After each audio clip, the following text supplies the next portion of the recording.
Sebab korban untuk orang meninggal dunia itu nggak ada. Tolong terima korban ini dari Muhammad wa ali Muhammad, dan dari keluarga besarnya Muhammad, wa umat Muhammad, dan dari umatnya Muhammad. Baik, 3 kalimat ini kata para ulama mengandung beberapa hukum. 1, Artinya boleh berkurban untuk orang sudah meninggal dunia. Mana dalilnya? Untuk siapa? Untuk Mereka mengatakan yang dimaksud oleh Nabi SAW adalah umatnya yang masih hidup, yang Anaknya soleh berkorban untuk bapaknya. Iya, iya. Lah yang seperti ini ada potensi nggak sampai karena dia tidak pernah punya niat.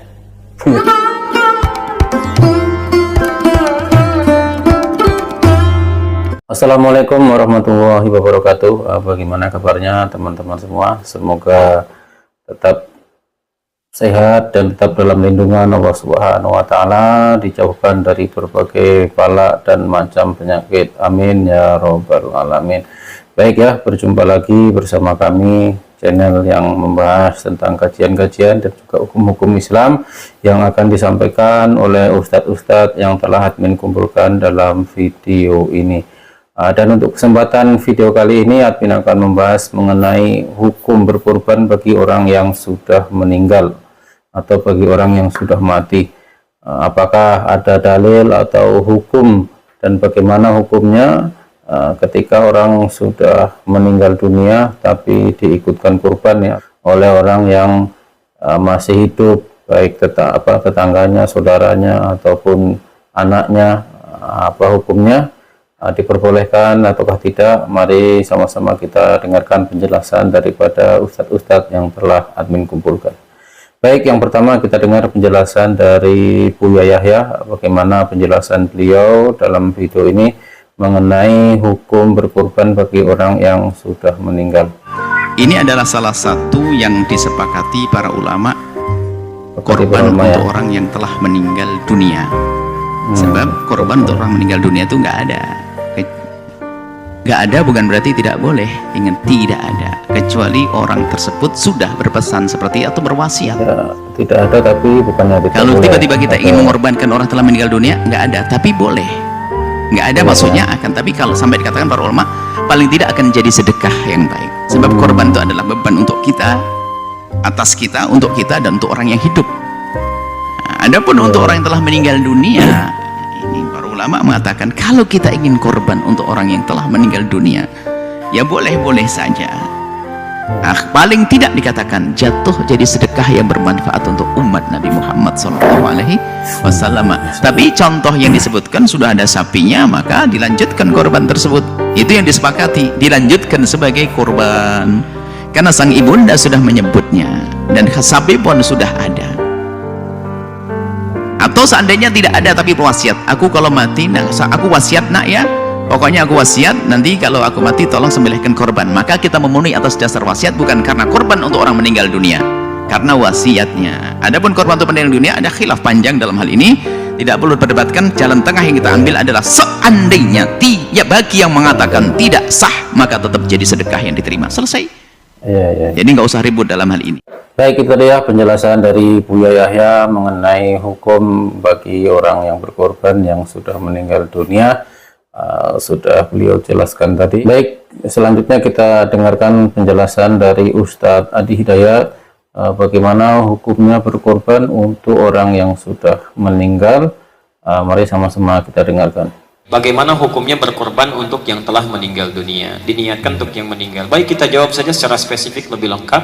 Hadis riwayat Abu Daud nomor hadis 2797 yang ini ditemukan juga di hadis riwayat Ibnu Majah nomor hadis 3221, disampaikan oleh sahabat bernama Jabir bin Abdullah. Jabir bin Abdullah. Saya bacakan hadisnya.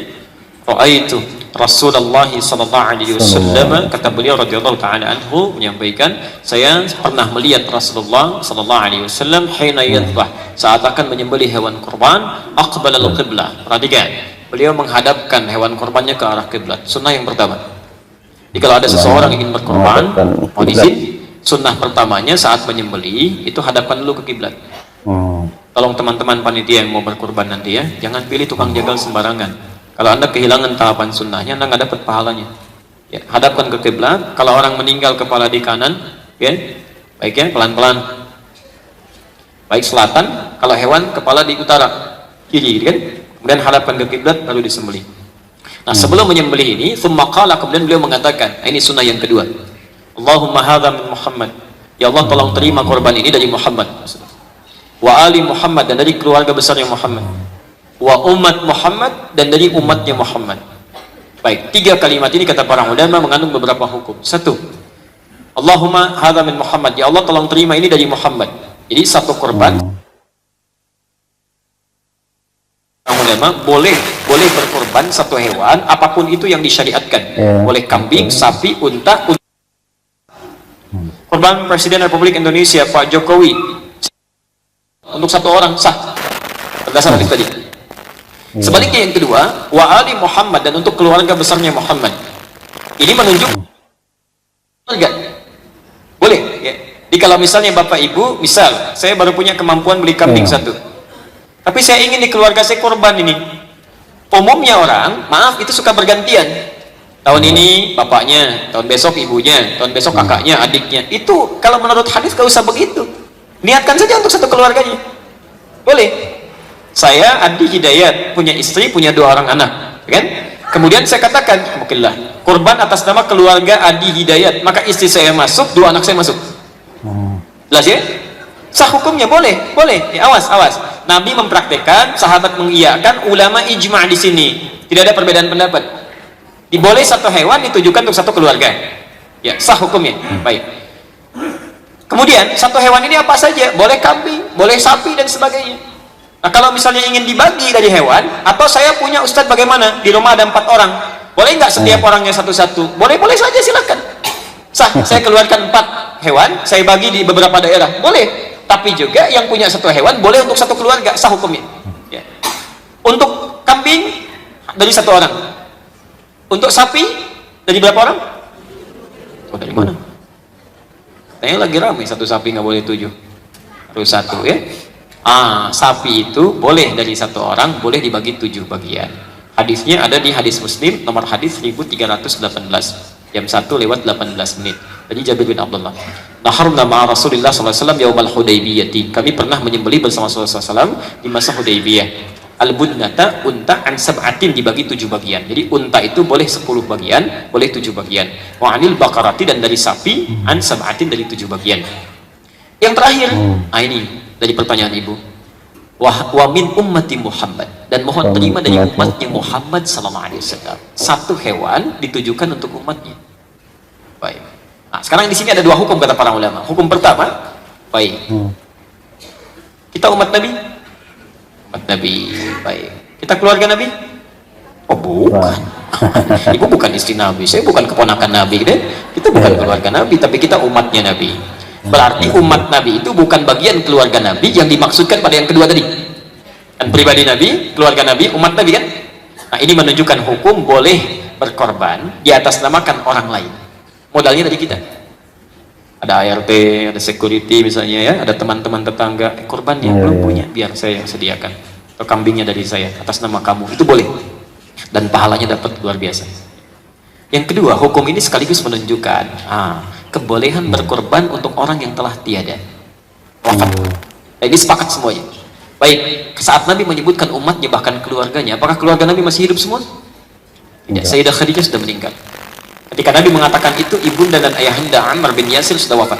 Mereka semua oleh Nabi SAW disebutkan umat Muhammad. Ya Allah, untuk umatku yang selama hidupnya belum bisa korban. Kata para ulama disepakati semuanya, dan tidak ada perbedaan pendapat. Di sini ijma'. Kebolehan berkorban di atas namakan pada yang telah wafat itu sah. Hanya Imam Asy-Syafi'i memberikan catatan. Kata Imam Asy-Syafi'i, ditekankan adanya pesan atau wasiat. Jadi kalau nggak ada pesan atau wasiat, Imam Asy-Syafi'i mengatakan tidak berlaku. Tapi 3 imam yang lainnya, Abu Hanifah, Imam Malik, Imam Ahmad bin Hanbal, mengatakan tidak harus ada pesan karena redaksi hadisnya tidak menunjukkan itu. Ya, boleh, hukumnya boleh. Tidak ada perbedaan pendapat di sini. Termasuk misalnya sedekah atas nama yang wafat boleh. Ya. Dan tolong cerdas ya. Punya modal sedikit, amalan yang kira-kira pahalanya banyak. Anda punya 50.000, ya, misal belikan mushaf, simpan di masjid, sudah. Begitu dibaca oleh orang, Anda pahalanya dapat, setiap hurufnya 10 kebaikan. Ya, kalau ingin bersedekah atas nama orang tua boleh, simpan di masjid, dia bacakan, dapat pahalanya. Coba pesan saya, nggak usah dikasih foto, nggak usah ditulisin gitu kan, supaya nggak rame, biarin aja, udah simpan di masjid antara anda dengan Allah, selesai ya. Baik, tapi nggak bisa dikiaskan dengan amalan lain, hanya ini saja karena ini taksis khusus. Saya pengen sholat lah dihadiahkan untuk almarhum misalnya ayah, itu nggak bisa ya, karena ada amalan-amalan yang tidak bisa dikiaskan dengan yang lainnya. Jelas Bu ya? Baik, itu tadi ya penjelasan dari Ustadz Adi Hidayat mengenai korban untuk orang yang sudah meninggal dunia. Beliau tadi sudah menjelaskan hadis-hadisnya dengan gamblang dan jelas. Baik, selanjutnya kita dengarkan juga penjelasan dari Ustadz Abdul Somad. Bagaimana penjelasan beliau tentang hukum berkorban untuk orang yang sudah meninggal. Intinya boleh berkurban untuk orang sudah meninggal dunia. Mana dalilnya? Allahumma hadza an Muhammad wa ali Muhammad. Ini ku sembelih untuk Muhammad dan untuk keluarga Muhammad sallallahu alaihi wasallam. Itu dalil boleh berkurban untuk orang meninggal, karena waktu itu Khadijah sudah meninggal. Adapun ibu memberi kurban untuk cucuku ku kasih kau 3 juta, pergi kau berkurban sana, itu hadiah untuk mendidik dia. Itu lebih masuk ke hatinya daripada dia diceramahi, kau nanti mesti berkurban, kalau udah punya duit nanti kurban ya. Lebih bagus kasih itu kurban. Baik, itu dia penjelasan dari Ustadz Abdul Somad mengenai hukum berkorban bagi orang yang sudah meninggal. Selanjutnya kita dengarkan juga penjelasan dari Ustadz Syafiq Riza Basalamah. Bagaimana penjelasan beliau? Mari sama-sama kita dengarkan. Adapun berkorban buat orang yang meninggal dunia, para ulama membolehkan dikiaskan dengan sedekah. Karena kita boleh bersedekah buat orang tua kita. Iya. Sebagaimana kita boleh berkorban untuk orang tua kita. Dan hendaklah kita ketika berkorban itu, kita berkorban sendiri dulu. Kita berkorban sendiri, punya kelebihan harta, kita korban buat orang tua kita. Kenapa seperti itu? Apapun amal soleh yang dikerjakan anak, asalkan orang tua sudah mendidik anaknya dengan benar, orang tua kita akan dapat bagian. Wa an laisa lil mar'i lil insani illa ma sa'a. Orang itu nggak akan mendapatkan kecuali apa yang dia usahakan. Wal waladu min sa'il walid. Dalam sebuah hadis disebutkan anak itu hasil usaha orang tuanya. Tapi ketika kau punya kelebihan harta, alhamdulillah, anak potong kambing 1 buat anak, buat keluarga, yang 1 anak niatkan buat orang tua. Tafadhal, silahkan. Nabi SAW, beliau pernah berkurban 2 ekor kambing. Untuk siapa? Untuk beliau dan keluarga beliau dan siapapun dari umat Nabi yang belum berkurban. Sallallahu ala nabiyina wasallam. Baik, itu dia penjelasan dari Ustadz Syafiq Riza Basalamah mengenai hukum berkurban untuk orang yang sudah meninggal dunia atau atas nama orang sudah meninggal dunia. Itu tadi beliau menjelaskan bahwasanya diperbolehkan ya, sama halnya dengan sedekah atas nama orang tua yang sudah meninggal dunia atau orang yang sudah meninggal dunia, diperbolehkan. Baik, selanjutnya kita dengarkan penjelasan dari Ustadz Khalid Basalam. Saya mau tanya, kalau kurban buat orang yang masih hidup, apa ini? Korban buat orang yang masih hidup, orang yang sudah meninggal atau buat diri sendiri, ada dalilnya tidak? Kita kurban atas nama Nabi, boleh tidak Pak Ustaz? Jadi tentu pendapat ulama tentang masalah sampaikah pahala kurban untuk orang yang sudah meninggal, khilaf di antara ulama. Beranjak daripada hadis Nabi, waktu beliau menyembelih, beliau mengatakan ini untukku dan umatku yang belum menyembelih. Dari hadis inilah berselisih pendapat ulama. Ada yang mengatakan yang dimaksud di sini, yang mengatakan tidak ada lagi pahala sembelihan untuk orang mati, beranjak daripada hadis ini juga. Mereka mengatakan yang dimaksud oleh Nabi SAW adalah umatnya yang masih hidup, yang tidak sempat menyembelih. Pendapat kedua yang mengatakan bahwasanya sampai pahala sembelihan untuk orang mati, beranjak daripada hadis yang sama. Mereka mengatakan yang dimaksud oleh Nabi SAW ini untukku dan umatku yang belum menyembelih, yang hidup dan yang sudah mati. Dan banyak dinukil dari perkataan para salaful ummah. Kalau diantaranya Ibnu Taimiyah pernah menukil perkataan kalau zabah itu sembelihan juga akan sampai kepada orang-orang yang sudah meninggal, karena ada beranjak daripada hadis tadi. Allahu a'lam. Baik, itu tadi ya penjelasan dari Ustadz Khalid Basalamah. Beliau menjelaskan tadi bahwasanya kurban atas nama orang meninggal dunia itu ada ikhtilaf ya atau perbedaan pendapat di kalangan para ulama yang seperti yang beliau jelaskan tadi. Baik, yang terakhir selanjutnya kita dengarkan penjelasan dari Gus Baha. Bagaimana penjelasan beliau? Mari sama-sama kita dengarkan. Amal untuk orang lain. Jadi dulu ada orang, ya Rasulullah, orang tua saya ini sudah sepuh, beliau sangat ingin haji, tapi kalau haji nggak bisa karena sudah tidak bisa berkendara unta. Kata Nabi, ya sudah kamu saja yang haji sebagai ganti bapak kamu. Oke. Apa yang Adam ingkoto amalun itu termasuk anak yang soleh, sodako dan apa. Memang mulai dulu Islam itu ada beberapa hal yang amal itu bisa diamali pada orang lain. Awaladin solihin yatullah, terus adalah beberapa. Nah kurban juga gitu. Biasanya anak-anak yang soleh itu perasaannya dulu bapak kami miskin, nggak mampu berkorban, nggak mampu akikah. Biasanya anaknya terus melakukan itu untuk bapaknya. Nah memang jadi perdebatan ulama, apakah kemudian mayit ini dapat pahalanya enggak? Jawabannya gini, kalau mayit itu orang soleh dapat. Kalau nggak soleh itu kemungkinan dapat kecil. Misalnya gini, ada mayit yang zaman hidup itu antipati ngamal. Kok enak duitku sing ngilang wong liya nyate gitu. Dia mentalnya mental kikir yang beranggapan kok kenaan tetangga kami, uang kami yang habis, orang lain yang nyate. Terus dia mentalnya gitu dibawa mati. Kemudian anaknya soleh berkorban untuk bapaknya. Lah yang seperti ini ada potensi nggak sampai karena dia punya niat. Itu beda dengan orang yang zaman hidup memang ingin korban, cuma secara ekonomi tidak sanggup atau tidak mampu. Makanya pentingnya innamal a'malu binniyat itu di situ, amal itu terserah niat. Dalam banyak sarah itu penjelasan yang rinci itu dijelaskan. Kenapa orang mukmin masuk surga selama-lamanya padahal dia jadi mukmin hanya 80 tahun. Misalnya kita hidup di dunia kan rata-rata 80 tahun. Karena dia berkomitmen andikan hidup 1000 tahun juga tetap mukmin, andikan hidup 2000 tahun ya tetap mukmin, tetap sholat. Setiap orang sholat rasanya gitu, andikan kita hidup 2000 tahun juga tetap seperti ini kan, ya tetap sholat, tetap. Sehingga karena niat itu dia diganjar surga selamanya. Karena dia bayangkan andikan di dunia selamanya juga akan iman selamanya. Akan beriman selamanya. Orang kafir juga berkomitmen gitu, yang belum rubah maksudnya. Kalau dia hidup dia akan kafir terus. Makanya dia kafirnya 80 tahun, misalnya hukumannya juga neraka yang lama sekali karena lamanya. Nah kira-kira itulah.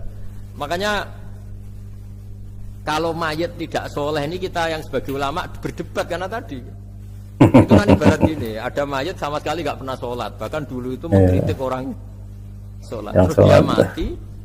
Anaknya jadi orang soleh sering tanya saya, Gus sholatnya bapakku tak kodoin ndak? Mau merah sholat kodoin ya tak kuat kan? Beda dengan misalnya kita punya bapak soleh misalnya, terus pas beliau koma ya kayak misalnya ini koma 2 hari kan keluarganya kalau kodoin kan paling 2 hari pas koma. Lah ini orang nggak sholat mulai kecil sampai tua sampai mati.